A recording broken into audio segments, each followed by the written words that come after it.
My name is Perry Flint. I'm 36 years old, a lieutenant commander in the United States Navy. And tonight, my family was about to remind me, in front of the most powerful people in Washington, D.C., that none of that mattered. They saw my life's work as a childish phase, a footnote in the grand story of the Flint dynasty. They thought they knew everything about me. But they didn't know my other name. They didn't know the one I had earned in the shadows, the name whispered in classified briefings. They didn't know Oracle. And tonight, that ignorance was about to put everyone in danger. Have you ever felt like your greatest accomplishments were seen as insignificant by the very people who should have been your biggest supporters? If you know this feeling, press 1 in the comments. And if you believe that true strength is forged in the shadows, not the spotlight, hit that like button and stay with me, because this story is for you. The air in the grand hall of the National Portrait Gallery was thick with the scent of money, ambition, and expensive perfume. It was Politico's annual Power 100 Gala, a self-congratulatory festival for the people who shaped the nation. And I, in my crisp navy dress whites, felt like a ghost at the feast. I wasn't a guest, I was on duty, a silent node in a vast security network, my gaze sweeping the opulent room, cataloging exits, assessing threats. My mind a quiet hum of situational awareness. That hum was shattered by my father's hand on my arm. Alistair Flint, CEO of Flint Industries, a titan of construction and lobbying, pulled me towards a senator whose vote he was likely trying to buy. He held a glass of Macallan 25, the amber liquid glowing like a captured star. He smiled, a perfectly polished performance I'd seen 1,000 times. A smile for the audience. "Senator," he boomed, his voice radiating false warmth. "I'd like you to meet my youngest, Perry. She's still enjoying her little soldier game." He said the words with a chuckle, as if sharing an amusing family secret. "We keep hoping she'll grow out of it and join us in the real world at Flint Industries." A hot flush crawled up my neck. The real world. As if the deserts I'd walked and the lives I'd protected were some kind of fantasy. My mother, Eleanor, glided to his side, a queen in Chanel. Her weapon wasn't a hammer like my father's, it was a silken garrote. She touched my arm lightly, her diamonds cold against my skin. "This uniform is so sharp, darling," she murmured, her voice a soft caress that carried the weight of a judgment. "But we all know your potential is so much greater than this." Greater than this. I felt the familiar sting, the dismissal of every sacrifice, every grueling hour of training, every moment spent a world away from their comfortable reality. But years of discipline had forged a perfect mask. I smiled, a tight, polite curve of my lips, and nodded. Just then, my brother, Silas, the Harvard-educated golden boy and heir apparent, clapped me on the shoulder with a patronizing thud. "Hey, sis, you look awesome. Straight out of Top Gun." He grinned, completely oblivious. "Keep having fun. When you get tired of it, I've still got a desk waiting for you at the company." His words, meant to be friendly, were just another nail in the coffin of their perception of me. My career was a temporary diversion, a long vacation before I inevitably returned to my true destiny as a Flint. Their disdain wasn't just spoken, it was an ideology. A core belief that my chosen path was an embarrassing, inferior detour. I took a slow, deliberate breath, the way they taught us in SEAL training. In chaos, be the eye of the storm. Breathe, observe, act. The cold steel of my discipline pushed back the volcanic anger rising in my chest. I was a professional. This was just another hostile environment. And then, the environment became truly hostile. A man's voice, speaking Arabic with a distinct Levantine accent, crackled to life in my nearly invisible earpiece. It was a single, chilling phrase. "Al-Nazr al-Washk al-Hubut fi al-Ush." My blood ran cold. It was the code. The eagle is about to land in the nest. An assassination. Here. Now. In an instant, every ounce of personal indignation evaporated, replaced by the coiled focus of a hunter. The chatter of the gala faded into a dull roar. The insults of my family became meaningless noise. My training took over, my senses sharpening to a razor's edge. I ignored the senators pontificating, my father's smug smile. My eyes swept the room, not as Perry Flint, the disappointing daughter, but as Oracle. I scanned past the glittering chandeliers, the famous faces, the security details. And I found him. He was dressed as a caterer, holding a silver tray of champagne flutes. But he wasn't a caterer. His posture was too perfect, the rigid stance of a trained soldier. His hands held the tray, but his weight was balanced on the balls of his feet, ready for action. And his eyes weren't on the guests. They were fixed on the mezzanine balcony above, where Admiral Vance, my former commanding officer, was deep in conversation. The target. The nest.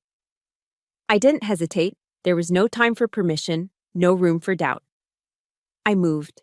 With a polite but firm, "Excuse me," I cut directly through the Admiral's conversation.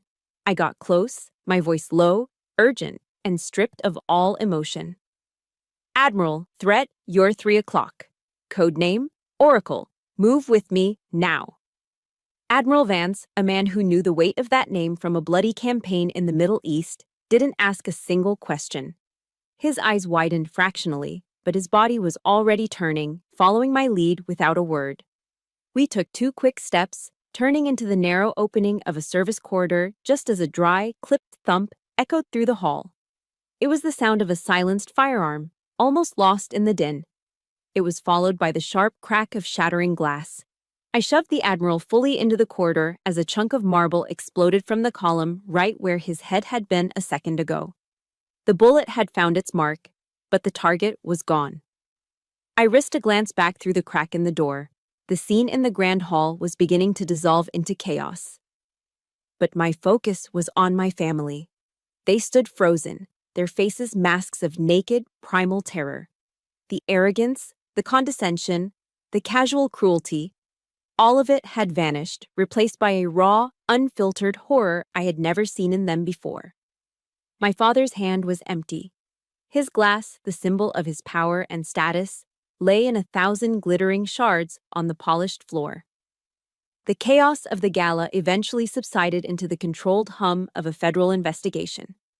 We were moved to a temporary command post, a sterile conference room within the gallery, now buzzing with agents in dark suits. Outside, the distant wail of police sirens sliced through the Washington night. That sound, it was a trigger. It pulled me from the present moment, from the shattered glass and the lingering scent of cordite, and threw me back 15 years. Back to a quiet, mahogany-paneled law office in Georgetown, a room that smelled of old books and leather, where a different kind of violence had taken place. I was 18, fresh-faced, and clinging to a fragile hope. It was the day of my grandfather's will reading. He was a Marine, a tough-as-nails veteran who had fought at Kaysan, and he was the only person in my family who had ever truly seen me. He saw the steel under my skin, not the disappointment in my father's eyes. He was the one who taught me how to shoot, who gave me his worn copy of Marcus Aurelius's Meditations, and who quoted General Patton, saying, "Measure a man not by where he stands in moments of comfort, but where he stands at times of challenge and controversy." He had promised me 2 things: his collection of military medals, the Purple Heart, the Silver Star, and a small trust fund. Not a fortune, but enough. "Enough for you to be free, Perry," he told me, his voice raspy but firm. "Free to follow the path of honor, wherever it leads you." For an 18-year-old girl drowning in a world of suffocating expectations, that promise was a life raft. I sat in that lawyer's office, clutching the hope of that life raft, surrounded by my family dressed in somber, expensive black. The lawyer, a man with a tired face, began to read. But before he could get to the part about me, my father, Alistair, cleared his throat. He didn't sound like a grieving son. He sounded like a CEO chairing a hostile takeover. "Gentlemen," he began, addressing the room as if it were a boardroom. "My father was a sentimental man, but we must be practical." He gestured dismissively. "These old military trinkets, they would serve a greater purpose and bring more honor to his name, on display at the National Museum of the Marine Corps." He made it sound so logical, so noble. A tribute, not a theft. Then his cool, calculating gaze landed on me. And as for Perry's small trust, he continued, the word small dripping with condescension, I propose we absorb it into the main family investment fund. To leave it separate would only diminish its value. We are a family. We should act as one. My brother Silas, ever the dutiful son, nodded vigorously, his expression one of profound, borrowed wisdom. He was 22 then, already being groomed, already learning that the family's bottom line was more important than a grandfather's dying wish. I felt a surge of panic, a desperate need to speak, but my mother's hand landed on mine. It was a gesture that looked like comfort, but felt like a clamp. Her touch was icy. Perry, darling, your father is right, she said, her voice a soft, silken whisper. A young woman like you shouldn't be so fixated on the past, on war and such things. Leave that behind. Your future is here, with us. She spoke of my future as if it were a portfolio they needed to manage, an asset to be allocated for maximum return. My weak, faltering attempt at protest, but Grandpa promised, was brushed aside like a child's tantrum. I was surrounded, outmaneuvered by the people who were supposed to protect me. They weren't just taking my inheritance, they were taking my one lifeline to a world where I felt I belonged, a world my grandfather had validated. They were taking away his last gift of recognition. I tried one more time, my voice barely a whisper. It was his wish. That's when my father's patience snapped. The mask of the pragmatic CEO fell away, revealing the cold, hard man beneath. He looked directly at me, his eyes devoid of any warmth, any empathy, any love. Perry, stop being so sentimental, he said, his voice flat and brutal. Honor doesn't pay the bills in Washington, D.C. Grow up. Grow up. The words hit me with the force of a physical blow. They froze the blood in my veins and the tears in my eyes. It was a statement of their entire worldview, a philosophy so cynical and ruthless it left no room for anything but power and profit. It wasn't just about the medals or the money. It was a complete and total negation of the values my grandfather had lived and died for, the values he had tried to pass on to me. It was the moment they made it clear that the love I received from him was, in their eyes, a worthless sentiment. In that silent, mahogany-paneled room, something inside of me broke. But something else was forged in its place. A piece of ice took root in my heart, a cold, hard resolve. I didn't say another word. I didn't cry. I simply sat there, feeling utterly and completely alone. That was the day I made a decision. I wouldn't prove them wrong with words. I would prove them wrong with my life. I would build a fortress of honor and discipline so strong that their world of money and influence could never touch it.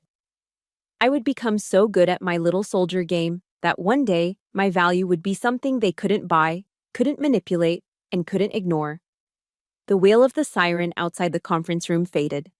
I was back in the present, the memory receding like a bitter tide, leaving the cold, hard truth on the shore of my mind.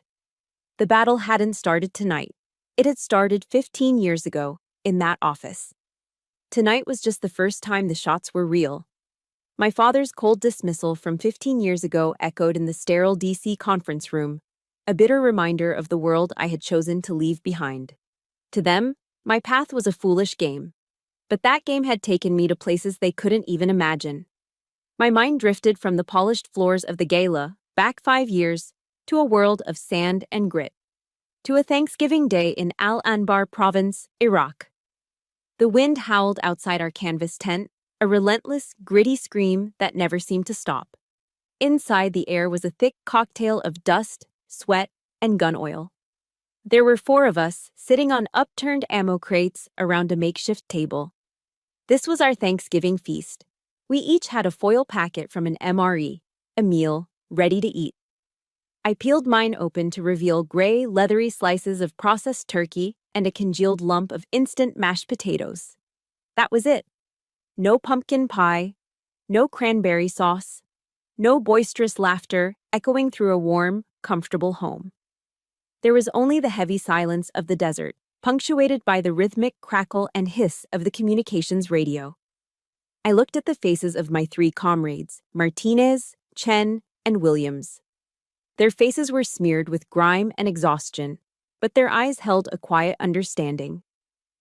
They had also sacrificed a warm meal with their families, traded the comfort of home for this dusty outpost in the middle of nowhere. In that shared silence, in that moment of mutual sacrifice, I felt a bond of brotherhood deeper and more real than any connection I shared by blood. This was my family, the one I had earned. I managed to get a video call through to my family's winter home. The satellite connection was weak, the image flickering and pixelated, but it was clear enough to show me another universe. I was looking into the grand dining room of their Palm Beach mansion. A massive crystal chandelier sparkled above a table groaning with food. My father, Alistair, stood at the head, expertly carving a perfectly roasted, golden brown turkey. My mother, Eleanor, was proudly pointing out her new Tiffany & Co. dinnerware to someone off camera. My brother, Silas, a few glasses of expensive wine into his celebration, grabbed the phone. "Perry, hey!" he yelled over the noise. He panned the camera around the room, a boastful tour of their opulence. "See what you're missing, sis. Too bad you're not here. Mom's oysters Rockefeller are to die for this year." They laughed and talked about upcoming ski trips to Aspen, about the stock market, about a charity gala they'd attended. Their world was so carefree, so completely detached from mine, it felt like a broadcast from another planet. A parallel universe where I didn't exist, and my reality was an incomprehensible fiction. Eventually, my father took the phone back. He squinted at the screen, as if trying to get a better look at an exotic animal at the zoo. "Is it hot over there, honey?" he asked. "Make sure you're drinking enough water." That was it, the full extent of his concern. A generic, detached pleasantry one might offer a stranger. Then my mother leaned in. "Perry, you look so thin," she said, her voice laced with disapproval, not care. "You simply must eat more." She said it as if I were vacationing at a Spartan health spa, not stationed in a war zone. Her concern was for my appearance, a reflection on her, not for my well-being. They never asked if I was safe. They never asked if I was scared. They never asked if I missed them. They couldn't comprehend my world, and worse, they had no desire to try. The call ended. The screen went black, leaving me in the dim, dusty light of the tent, a profound and hollow coldness settling in my chest. It was in that crushing loneliness that my true work began. That night, fueled by a bitter mix of coffee and resolve, I didn't sleep. I put on my headphones and began the painstaking work of sifting through hours of intercepted communications. My ears, trained for years to filter signal from noise, were my weapon. I listened past the static, past the mundane chatter, hunting for a whisper, a nuance, a dialect out of place, and then I heard it. A garbled conversation between two men, using a rare, ancient Bedouin dialect few could understand. They spoke of a Zafat Hamre, a red wedding, and it was planned for the Darb al-Hujjaj, the Pilgrim's Road. It was code, a sophisticated IED ambush targeting a high-value convoy. The convoy of my then commanding officer, Admiral Vance. The intelligence was thin, almost non-existent. Protocol dictated I wait for more corroboration. But my gut, the instinct honed by years in the field, screamed that this was real. I bypassed the chain of command, a career-ending risk. I laundered the intel through a trusted local asset and had it fed back to the Admiral's security chief, attributed only to a new, anonymous source. Oracle. It was the first time I'd ever used the name. The convoy rerouted with only minutes to spare. A few moments later, a massive explosion ripped through the desert night, exactly where they would have been. A fireball bloomed in the darkness, a testament to the disaster that had been averted. No medals were given. No official commendations were written for Perry Flint. But a legend was born in the classified channels, the legend of Oracle.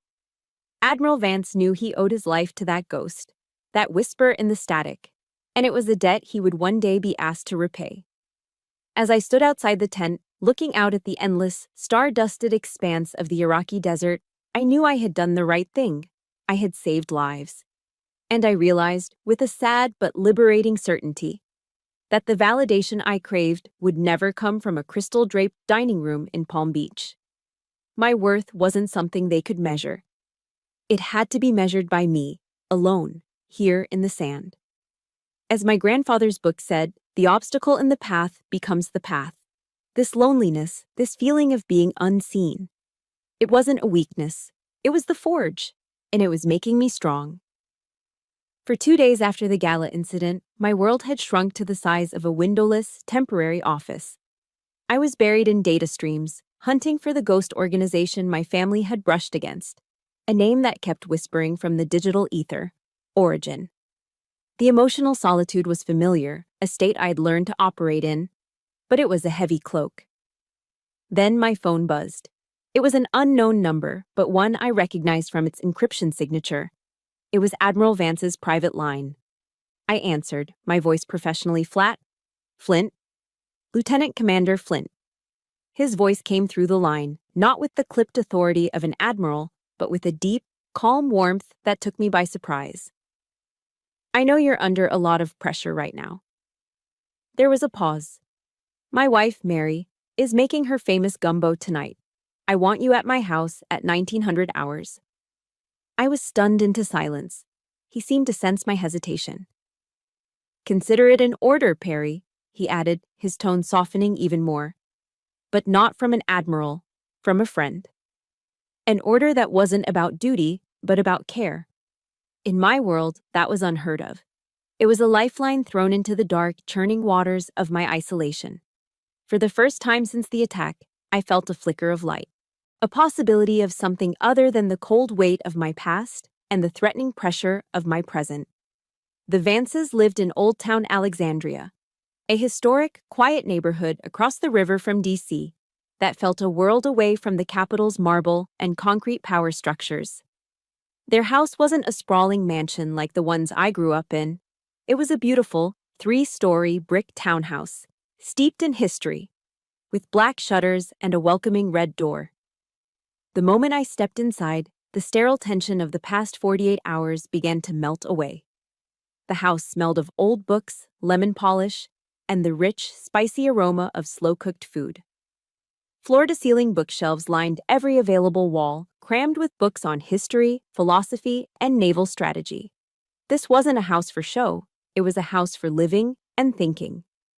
Admiral Vance's wife, Mary, met me at the door. She was a woman with intelligent, kind eyes and a smile that reached them instantly. She didn't offer a polite society handshake. She wrapped me in a warm, genuine hug. "Welcome, dear," she said, her voice as warm as the house itself. "We're so glad you could make it." Then she leaned in, a conspiratorial twinkle in her eye. "And we don't use code names at the dinner table. You're Perry here." She led me into the kitchen, where a massive pot of gumbo was simmering on the stove, filling the air with the scent of sausage, shrimp, and the holy trinity of Southern cooking: onions, bell peppers, and celery.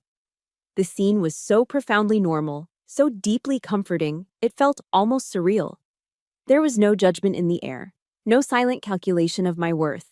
There was only peace, knowledge, and the quiet promise of a good meal. We sat down at a simple wooden dining table, and for the next 2 hours, not a single word was spoken about the investigation, the attack, or my family.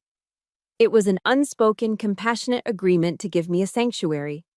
Instead, Admiral Vance, or James, as he insisted I call him, told me about his last fly-fishing trip to Montana, his eyes lighting up as he described the fight a rainbow trout put up. Mary, a retired history professor, discovered my love for ancient history and launched us into a spirited debate about Hannibal's tactics during the Second Punic War. She argued with the passion of someone who lived and breathed the subject, treating my opinions with a respect I rarely received even from my peers. They asked me about the books I was reading. They asked me where I dreamed of traveling after I left the Navy. They asked me about me, the person behind the uniform, behind the code name, the person my own family had never bothered to get to know.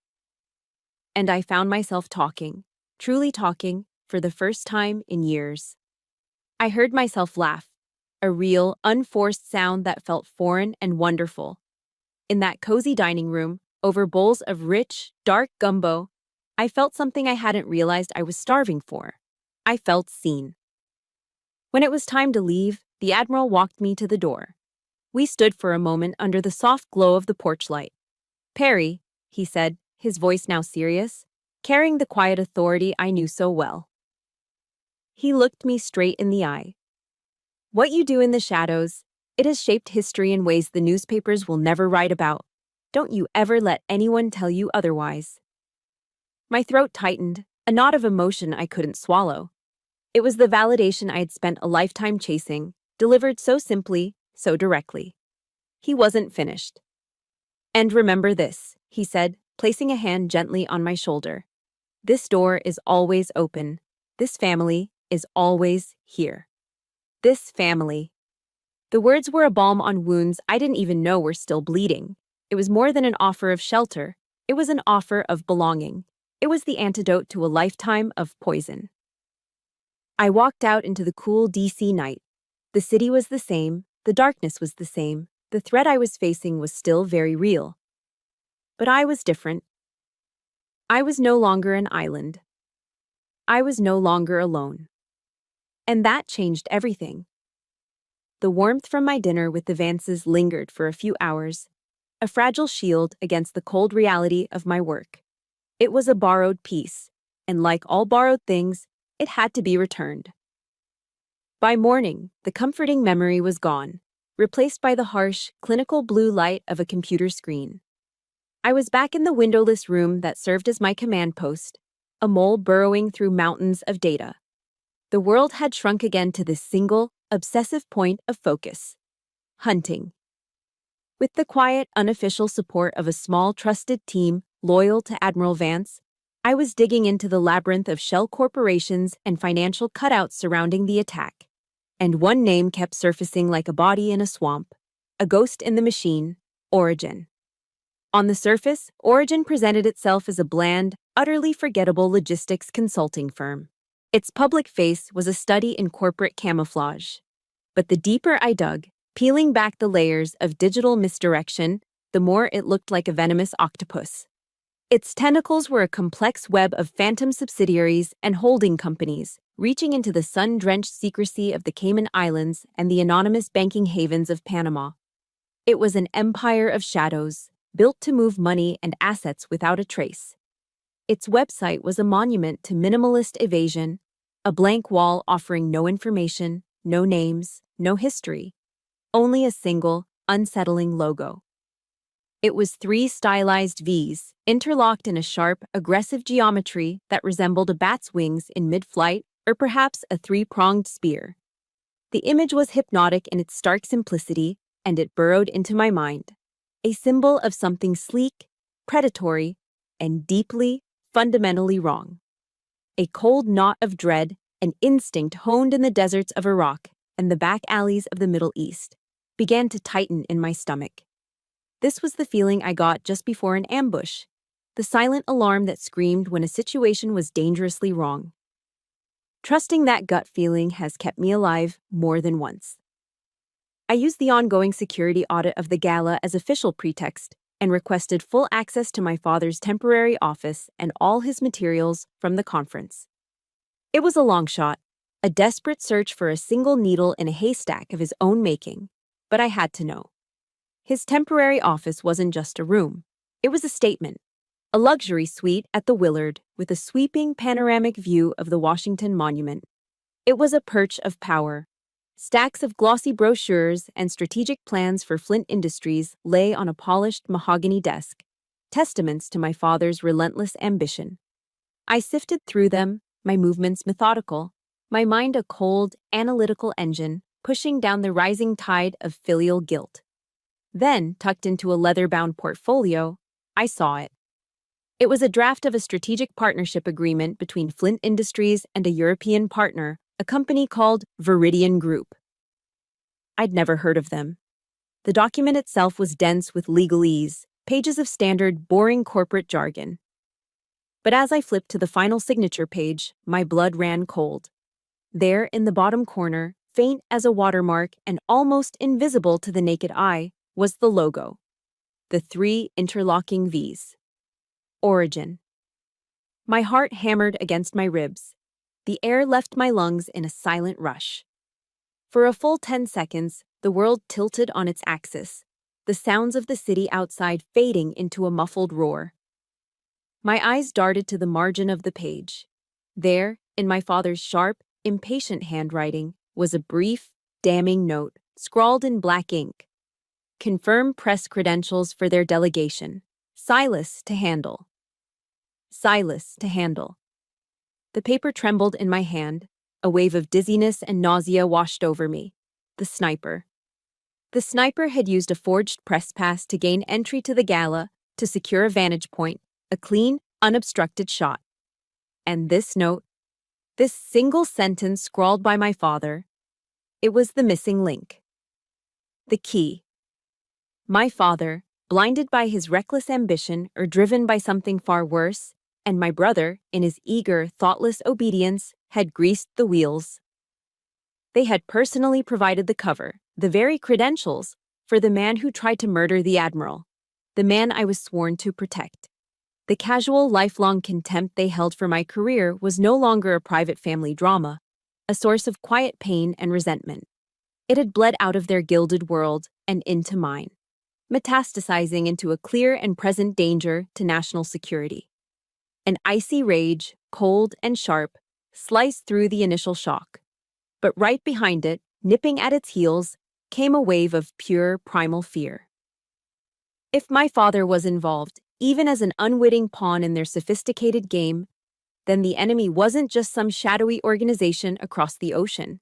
The enemy was close. The enemy had a key to my childhood home. My hands shook as I pulled out my secure phone, my fingers fumbling with the keypad. My mind was a whirlwind of denial, frantically trying to find another explanation, a plausible coincidence, anything to refute the terrible, treasonous conclusion forming in my head.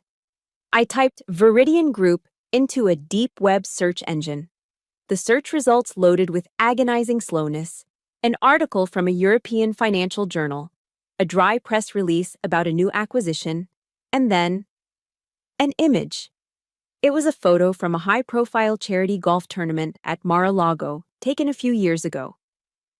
In the bright, unforgiving Florida sun, my father stood beaming, his hand clasped firmly around the hand of a smiling Middle Eastern financier, a man whose face I knew from intelligence briefings. He was on a U.S. sanctions watch list for his suspected ties to funding extremist groups. Their shared smile was a sickening portrait of easy camaraderie between powerful, unscrupulous men. And standing just behind them, slightly out of focus but chillingly unmistakable, was another man. He wore a quiet, serpentine smile, and his face was one I now recognized from the bare-bones employee roster I'd managed to pull on Origin. It wasn't a coincidence. It wasn't a mistake. The time for denial was over. This was a network, a web of power, money, and terror, woven between the golf courses of Florida and the war zones of the Middle East. And my father, Alistair Flint, was standing right in the center of it, shaking hands with the spider. I felt the floor drop out from under me.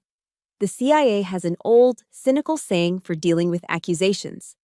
Admit nothing. Deny everything. Make counter-accusations. I was facing masters of that dark art, but this wasn't a game anymore. This was a betrayal so profound, so absolute, it threatened to shatter everything I thought I knew about my life, my family, and the very country I had sworn to defend. The floor of my father's office felt like it had dissolved into nothing beneath me. The photo from Mar-a-Lago burned in my mind, a toxic image of betrayal. A primal instinct, a screeching alarm in my soul, told me I was exposed, that the war had just followed me home. I didn't think. I just ran. I bolted from the Willard, leaving the investigation and the protocols behind, and raced through the D.C. traffic toward my apartment in DuPont Circle. I had a backup hard drive there, paper files from my time in the Middle East, evidence, my own personal insurance policy. The entire drive, my mind was a repeating loop of a single, desperate prayer. Please let me be wrong. Please let this just be paranoia. But the moment I saw my front door, I knew I wasn't wrong. There were faint, fresh scratches around the lock, almost invisible to a civilian eye, but to me, they screamed forced entry. My heart hammered against my ribs as I pushed the door open. The violation was chilling in its precision. This wasn't a smash and grab. My laptop was still on the desk, my jewelry untouched in its box. This was a professional job. They had tossed the place, but methodically, searching for something specific. It was clear what they'd taken. My spare hard drive was gone from its hiding place, and a file cabinet containing my old paper records from the Middle East campaign stood open and empty. They had stripped me of my proof. But that wasn't what made me freeze. That wasn't what stopped the air in my lungs. It was what they left behind. On my coffee table, placed dead center in the room, was a single photograph. It was my favorite picture in the world. Me, at 22, beaming with pride on the day of my Naval Academy graduation. My grandfather standing beside me. His arm was around my shoulder, his own face, weathered and kind, lit up with a joy that outshone the Maryland sun. It was a perfect moment, a sacred memory of the one person who always believed in me. And they had taken a knife to it. A single, deep, vicious slash ran across the photograph, cutting through my grandfather's smiling face. A deliberate, hateful act of desecration. It was a message. And just to make sure I understood who sent it, lying beside the ruined photo was a single paperclip, twisted carefully, malevolently, into the 3V logo of Origin. This wasn't a warning. This was a declaration of war on my soul. They knew my pressure points. They knew what would hurt me more than any physical threat. They didn't just want my silence. They wanted to break my spirit. They wanted to show me they could reach into the most sacred corners of my heart and defile them. The disciplined calm I'd spent a lifetime cultivating shattered. The anger I had suppressed for years, at my family's condescension, at their dismissals, at their cold, transactional view of the world, erupted like a volcano. This was their world. This was the result of their deals and their greed. They had crossed the final line. They had put their filthy hands on my grandfather. My own hands were shaking with a rage so pure it felt like electricity. I snatched up my phone and dialed my father. He answered on the second ring, his voice clipped and annoyed. "What is it, Perry?" "They broke into my apartment," I said, my voice trembling with fury. "Your new business partners. They were here. They desecrated Grandpa's picture." The words felt like acid in my mouth. There was a long, cold silence on the other end of the line. I could hear his breathing, measured and controlled. Then he spoke, and his voice was not that of a concerned father, but of a chairman annoyed by a junior employee's incompetence. "Perry, you're being dramatic," he said, his tone dripping with impatience. "This is the world of big deals. There are risks involved. You chose your path. Deal with the consequences yourself. And stay out of my business." He hung up. The dial tone buzzed in my ear, the sound of ultimate betrayal, the final door slamming shut. He didn't just dismiss my fear, he blamed me for it. He confirmed in that one cold, cruel statement that I was on my own. I slid down the wall and crumpled onto the floor, the phone slipping from my grasp. I felt utterly broken, adrift, betrayed by my enemies and abandoned by my family. I stared at the ruined face of my grandfather, and for the first time since I was a child, hot tears streamed down my face. Tears of grief, of rage, of profound, bottomless loneliness. But as the tears subsided, they washed away the grief and left something else in its place. Something hard and cold and clear. A resolve of pure, unyielding steel. My hand reached for the one thing my grandfather had left me that they could never take. His worn copy of Meditations. Tucked inside, yellowed and creased with age, was a single sheet of paper I had printed out years ago.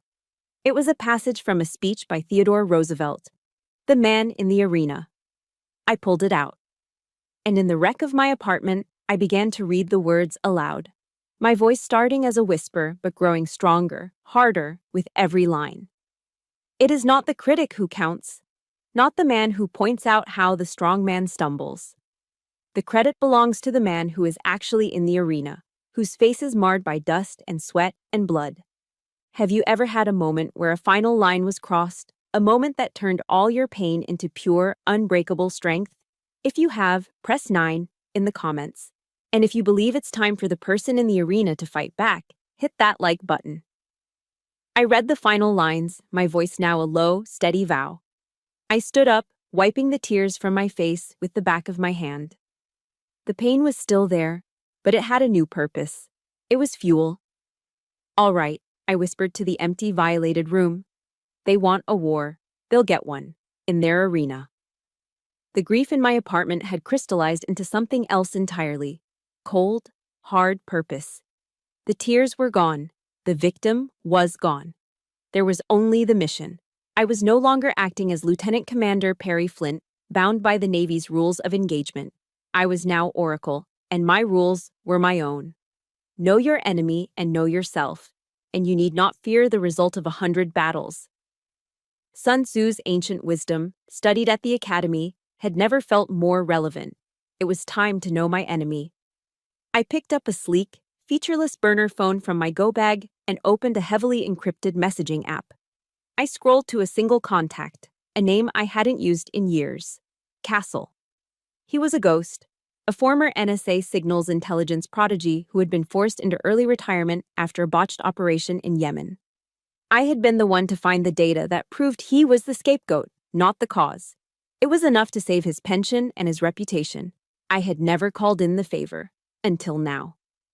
I typed a single, simple sentence. Castle, I need a key for a locked door. I'm cashing in my chit.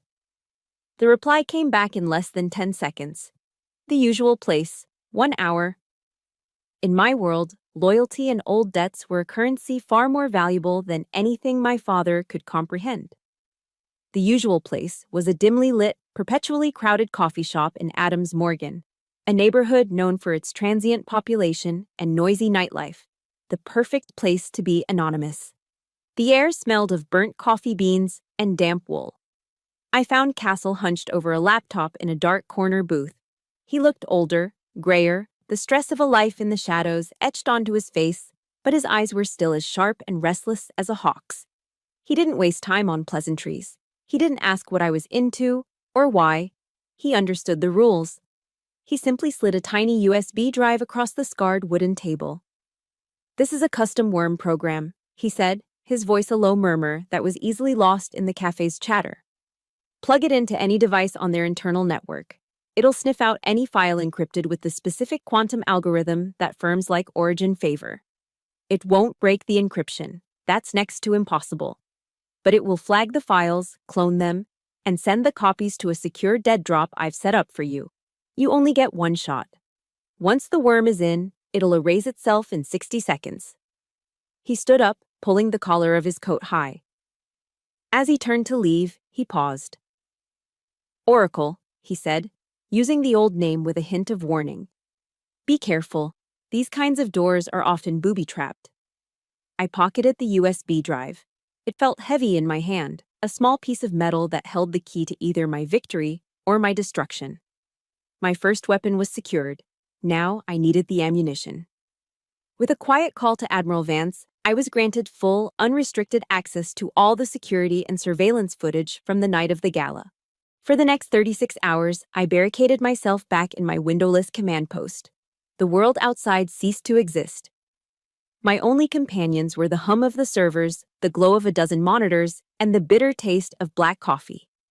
I was fueled by caffeine and a cold, disciplined rage.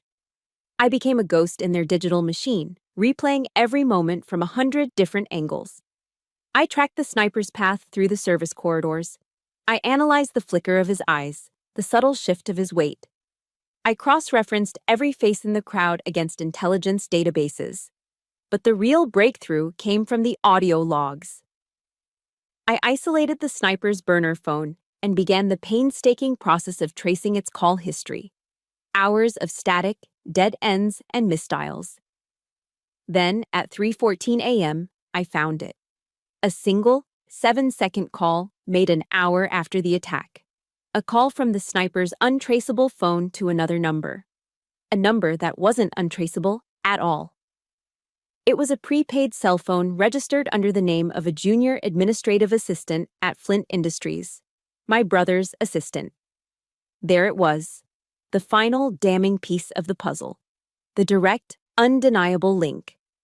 I now had the motive, a strategic partnership. I had the means, a press pass issued by my family's company. And now I had the connection. A direct phone call between the triggerman and an employee under my brother's command. The picture was complete, a chilling mosaic of greed, terror, and betrayal. My mind, now operating with the icy precision of a battlefield commander, shifted from intelligence gathering to strategy. How to deploy this weapon. A quiet report to the FBI. A confrontation behind closed doors? No. That was their way of doing things. Burying the truth in sealed files and non-disclosure agreements. My father and his associates thrived in the shadows. I was about to drag them into the light. I pulled up the schedule for the final day of the conference. There, listed as the keynote speaker for the closing gala, was my father, Alistair Flint. He would be giving a speech on legacy and integrity in modern American business. And beneath his name, in bold letters, was the event's primary sponsor, Origin. Their 3V logo would be projected onto a massive screen right behind him as he spoke. That was it. That was the arena. My heart beat a slow, steady rhythm. There would be no private phone call, no tearful, angry confrontation in a sterile office. I would use their stage, their audience, their symbols of power against them. I would turn my father's moment of ultimate triumph, his speech on legacy, into a public trial of his own. The plan formed in my mind, cold, precise, and unstoppable.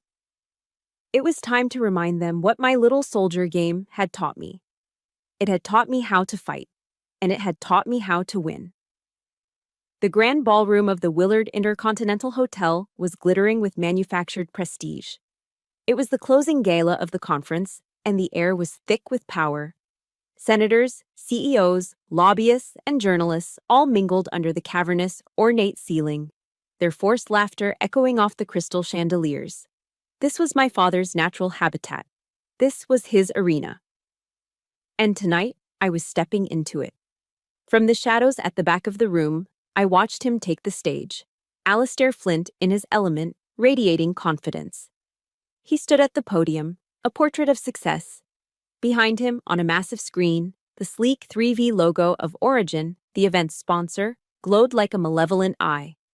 He launched into his keynote address, his voice smooth and practiced, speaking of legacy, integrity, and the future of American enterprise. The hypocrisy was so thick I could almost taste it. I saw my mother and brother, Silas, sitting at the head table, their faces glowing with pride. They were oblivious, basking in the reflected glory of a man they thought they knew. They had no idea the carefully constructed world they inhabited was about to be leveled. I stood perfectly still, my navy dress whites feeling less like a uniform and more like a suit of armor. I took a slow, deep breath. My heartbeat was a steady, rhythmic drum. This is not revenge, I told myself. This is a course correction. This is a truth alignment. Alistair was approaching the crescendo of his speech, his voice booming with feigned passion. It is our duty, as leaders, to build a legacy not just of profit, but of principle. That was the cue. From the side of the stage, a figure emerged. Admiral James Vance, in his full-dress blues, his chest adorned with rows of ribbons, stepped into the light. A ripple of confusion and surprise went through the ballroom. The polite chatter died instantly. All eyes turned to the stage. My father stopped mid-sentence, his mouth slightly agape. He stared at the Admiral as if he were an apparition. Admiral Vance walked calmly to the second microphone. He didn't look at my father. He addressed the silent, watching crowd.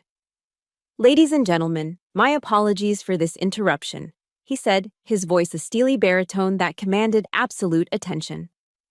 "But there is a story of courage that needs to be told tonight. A story about the unseen battles that define the true character of this nation." He spoke of the Middle East. He spoke of a critical convoy, an imminent IED ambush, and a single, ghostly piece of intelligence that had saved the lives of 24 American service members. He spoke of the quiet heroism of an operative known only by a code name: Oracle. He described the intellect, the sacrifice, the incredible pressure of making life-or-death decisions from half a world away, with no expectation of recognition or reward. The room was captivated, hanging on his every word. My father stood frozen at the podium, his own speech forgotten, a prisoner on his own stage. The Admiral paused, letting the weight of his words settle into the silence. 2 nights ago, he continued, his gaze sweeping across the powerful faces in the audience. Here in this city, in an attack that has been kept from the press, Oracle saved my life again. A wave of murmurs broke out across the room. A hand shot up from the press section. It was a senior reporter from the Washington Post, already smelling a major story. "Admiral Vance," the reporter called out, his voice sharp with professional urgency. "Who is Oracle?" Every phone in the room was now up, recording. Every camera was pointed at the stage. The glare of the lights was blinding. This was the moment, the fulcrum on which my entire life was about to pivot. Admiral Vance held the crowd in a moment of suspended animation. He didn't answer the question. He simply turned his head, slowly, deliberately, and looked directly toward the back of the room, directly at me. It was the signal. I stepped out of the shadows. The spotlights found me, and a collective gasp went through the ballroom. I walked down the center aisle, my heels clicking a steady, resolute rhythm on the marble floor. I didn't look at the shocked faces of the Washington elite. I didn't look at the flashing cameras of the press. I didn't even look at Admiral Vance. My eyes were locked on one person, my father. I walked to the edge of the stage, stopping just a few feet from him. He stared at me, his face a mask of disbelief, his mind clearly struggling to process what was happening. The smug confidence had been replaced by a dawning, sickening horror. For the first time in my life, I saw fear in his eyes. I didn't raise my voice. I didn't need to. In the dead silence of the Willard Ballroom, my voice was clear, cold, and carried to every corner of the room. I held his gaze and delivered the final, fatal blow. It wasn't an accusation. It wasn't an explanation. It was simply a fact. The daughter you underestimated. Absolute silence, a stunned, breathless vacuum that lasted for 3 full seconds. Then, the explosion. Not a bomb, but 1,000 camera flashes going off at once. A blinding, deafening volley of clicks and strobes. The sound of a reputation, a legacy, and a family dynasty shattering into 1,000,000 irreparable pieces. My father's carefully constructed facade of power and integrity had just been publicly and permanently demolished. The flashbulbs from the Willard Ballroom seemed to echo for days, a phantom lightning storm in my memory. In the immediate aftermath, the world outside my apartment became a raging tempest of headlines and 24-hour news alerts. My face, my name, my carefully guarded code name, they were everywhere, splashed across every screen and newspaper in the country. "Oracle, the Navy's ghost hero," screamed one headline. "Flint Industries implicated in assassination plot," declared another. "Politico Gala shaken by revelations as daughter exposes titan of industry." The fallout was swift, brutal, and exactly what I had engineered. Trading of Flint Industries stock was immediately halted on the New York Stock Exchange, its value plummeting in after-hours markets.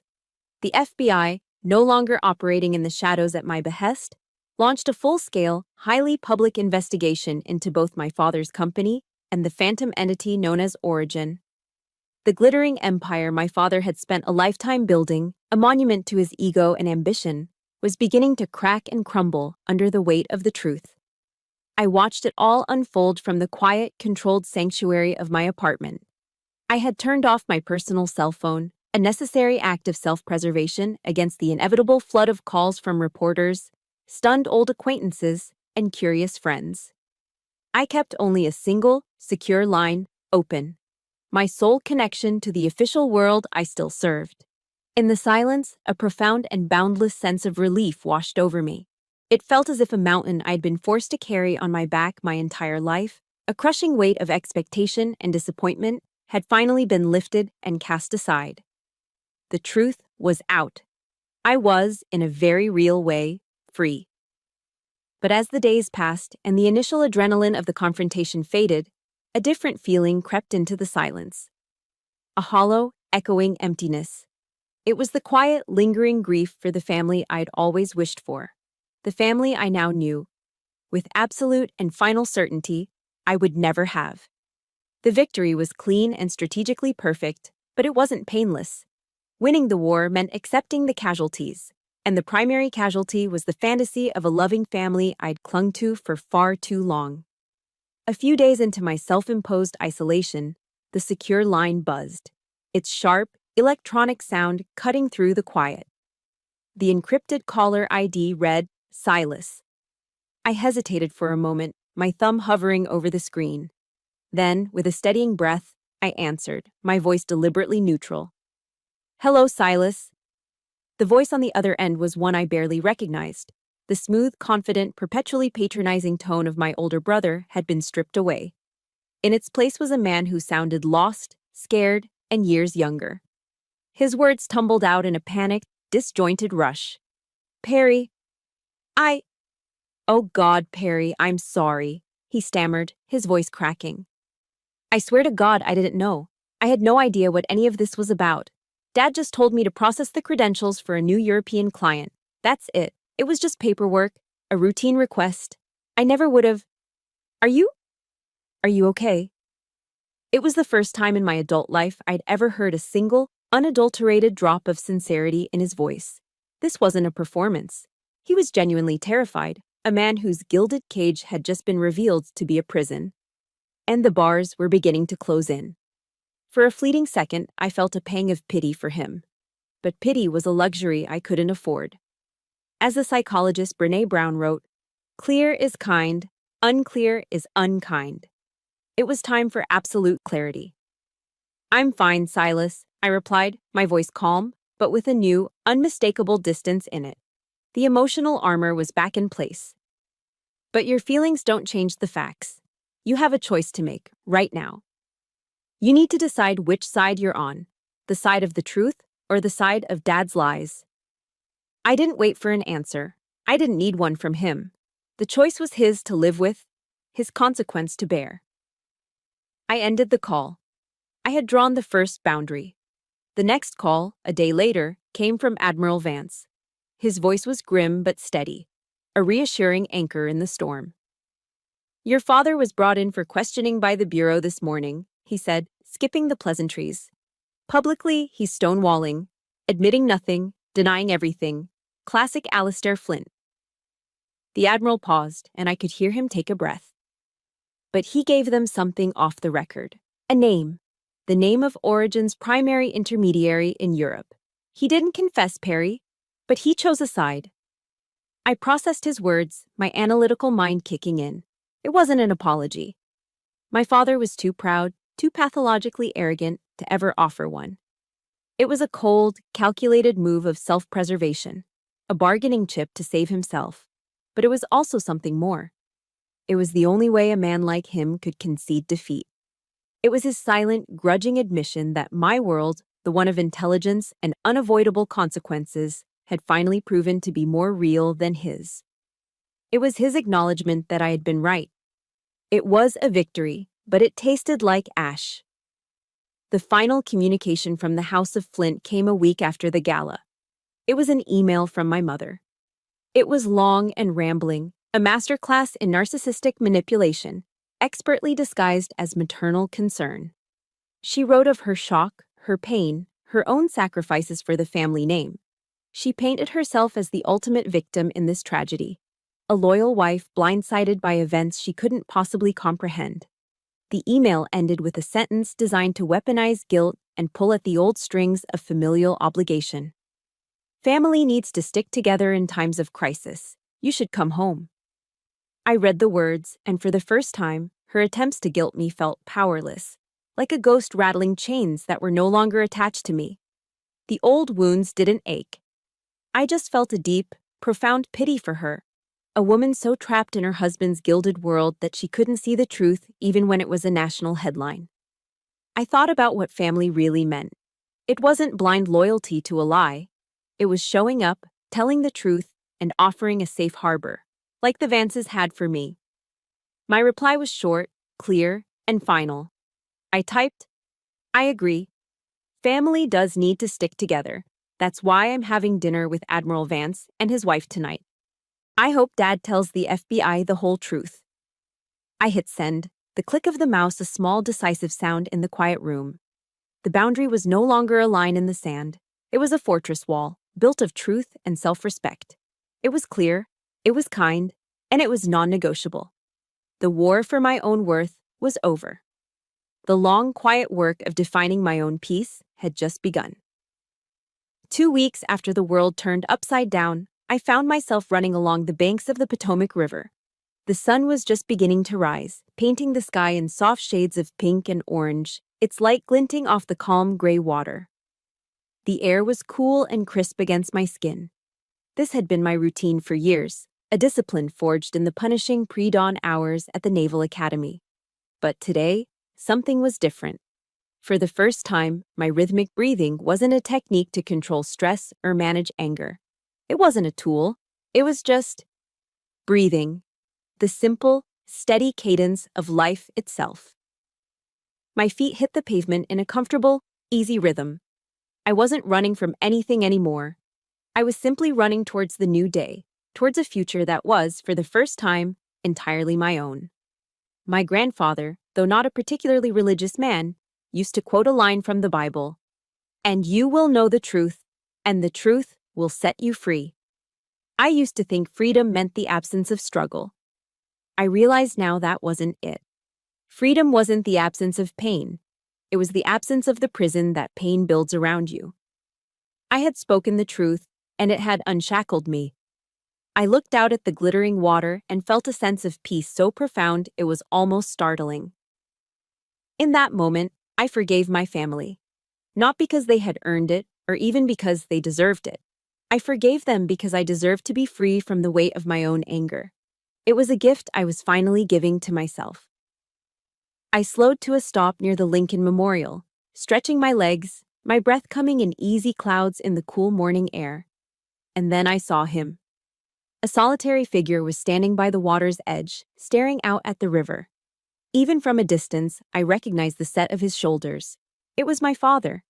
He looked smaller, defeated. He wasn't wearing one of his immaculate, custom-tailored power suits, just a simple windbreaker and slacks. He looked like he had aged a decade in 2 weeks. His shoulders, which had always been squared with arrogance and authority, were slumped. He turned, as if sensing my presence, and his eyes met mine. For a long, awkward moment, neither of us spoke. The silence was thick with everything that had been said and everything that never would be. The river flowed on, indifferent to our broken history. He was the first to break the silence. His voice was raspy, a shadow of its former booming confidence. He didn't look at me, but at the reflection of the rising sun on the water. "Your grandfather," he began, his voice cracking slightly. "He would have been proud of you." It wasn't an apology. It would never be an apology. But it was more than I had ever expected. It was an admission, a concession, acknowledgement, and strangely, it was enough. I just nodded, a single, small movement. I didn't need anything more from him. My own self-worth was no longer a cup I needed him to fill. He continued, speaking almost to himself, his words carried away by the gentle breeze. You always breathed so steady, even when you were a little girl. You'd fall off your bike, scrape your knee, but you wouldn't cry. You'd just get up, take a breath, and get back on." There it was. The recognition I had craved for a lifetime, spoken in a clumsy, broken, and tragically late confession. He had seen me all along. He had seen the steel, the resilience. He had just chosen not to value it. "You should go, Dad," I said softly, my voice devoid of anger. "The FBI might be watching." He gave a slight, almost imperceptible nod. He turned and walked away, a man who had lost his empire, but who, perhaps, in the ruins, had just found some small, forgotten piece of his soul. I watched him go, then turned back to the river, feeling a quiet sense of closure. 3 days later, I found a plain white envelope in my mailbox. No stamp, no postmark, no return address. My instincts went on high alert. Inside, there was no letter, just a single playing card, the Joker. Pasted across the card were words cut from newspaper headlines, a classic, theatrical threat. Oracle, a new game has begun. A year ago, this would have sent a jolt of fear through me. Today, I felt nothing but a calm, steady resolve. The threat didn't destabilize me. It only confirmed what I already knew. The world was a dangerous place. The fight was never truly over. Origin's network may have been damaged, its leadership exposed, but it wasn't dead. An organization that powerful, that deeply embedded, doesn't just disappear. It mutates. It regroups. But so had I. With a calmness that had become second nature, I slipped the card into a clear evidence bag from my kit. This time, I wasn't fighting to prove my worth to my father or to anyone else. I wasn't fighting for a seat at a table where I was never wanted. I was fighting because this is who I am. The game may be new, but the player is not. And Oracle is always ready. And so, Perry Flint's story comes not to an end, but to a new beginning. I want to personally thank you for following her journey with us. Her transformation from the underestimated daughter to the master of her own arena is a powerful reminder that our truest strength is the one we find within ourselves, forged in our own silent battles. If stories of resilience, justice, and the courage to set boundaries resonate with you, I invite you to subscribe to the Chosen Revenge channel so you don't miss the next journey. Let us know in the comments, what part of Perry's story gave you the most strength? We read everyone.